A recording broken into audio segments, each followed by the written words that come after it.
धनी सेठ की कहानी। एक गांव में बहुत धनी सेठ रहता था। गांव वाले सब उसे सेठ जमुदादास जी के नाम से बुलाते थे। वह बड़े परोपकारी और दयालु किस्म के व्यक्ति थे। वह गरीबों की किसी न किसी तरीके से मदद करते रहते थे, चाहे वह धन की रूपी मदद हो या परिश्रम रूपी। इस कारण गांव में कोई भी व्यक्ति मुसीबत में होता या पैसों की तंगी में होता तो वह सीधा सेठ जी के पास आता।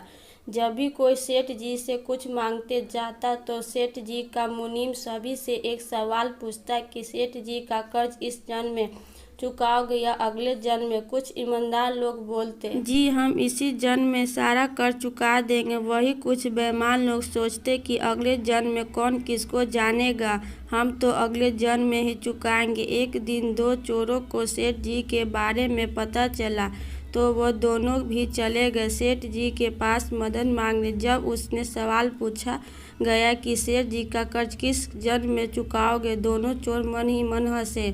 उन्हें तो मज़ा आ गया। चोरों ने बोल दिया, हम सेठ जी का कर्ज अगले जन्म में चुकाएंगे।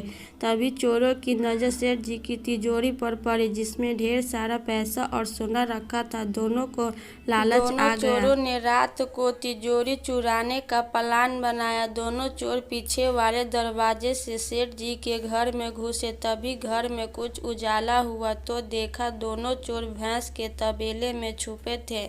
वहाँ दो भैंस आपस में बातें कर रहे थे कि मैंने भी सेठ जी से अगले जन्म में कर्ज लिया था और कहा था कि अगले जन्म चुका दूंगी। अब देखो मुझे सेठ जी के घर भैंस बनकर उनका कर्ज चुकाना पड़ रहा है। भैंसों की यह बात चोरों ने सुन ली। चोरों को अब समझ में आ गया। वह सुबह होते ही मुनीम जी के पास आया, सारा धन वापस कर अपना नाम वहाँ से कटवा लिया और फिर चैन की सांस ली।